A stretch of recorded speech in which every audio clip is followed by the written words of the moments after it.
নমস্কার বন্ধুরা, আমি বর্তিকা। তোমরা দেখছো বর্তিকা রান্নাঘর। আজ তৈরি করব আলু দিয়ে কাতলা মাছের পাতলা ঝোল। তাহলে তোমরা দেখতে থাকো।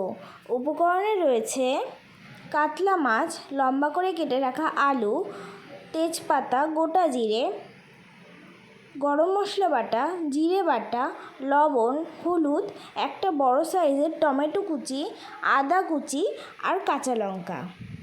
মিক্সিতে আদা, কাঁচা লঙ্কা আর টুকরো করে রাখা টমেটোর অর্ধেকটা দিয়ে দিলাম। ভালো করে পেস্ট করে নেব।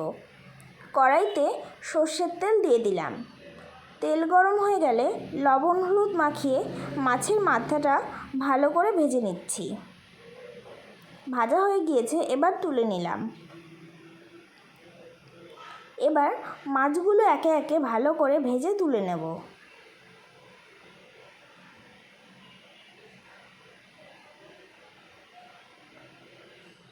প্রত্যেকটা মাছ খুব ভালো করে ভেজে নিয়েছি, এবার তুলে নিলাম। ওই তেলেই লম্বা করে কেটে রাখা আলুগুলোও ভেজে নিচ্ছি। ভাজা হয়ে গিয়েছে, এবার তুলে নিলাম।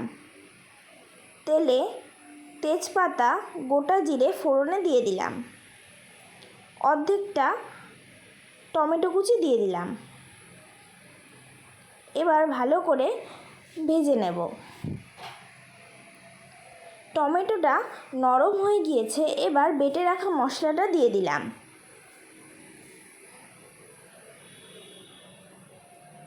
ভালো করে মিশিয়ে হাফ চামচ হলুদ, 1 চামচ লবণ দিয়ে দিলাম।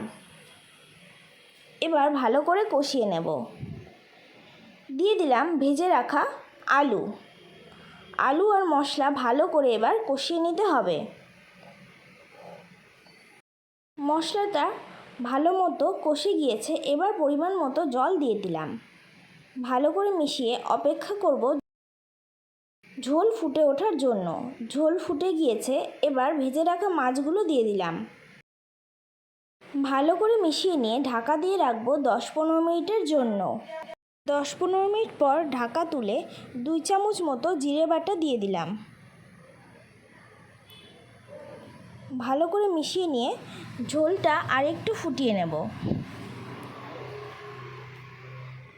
ঝোল অনেকটাই শুকিয়ে গিয়েছে এবং আলুগুলোও ভালো মতো সেদ্ধ হয়ে গিয়েছে। এবার গরম মশলা দিয়ে দেবো প্রায় 1 চামচের মতো। ব্যাস, তাহলেই নামিয়ে নিলেই তৈরি হয়ে যাবে আলু দিয়ে কাতলা মাছের পাতলা ঝোল।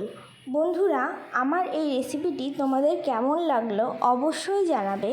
আর ভালো লাগলে লাইক, কমেন্ট, শেয়ার এবং আমার চ্যানেলটিকে সাবস্ক্রাইব করে দিতে ভুলো না।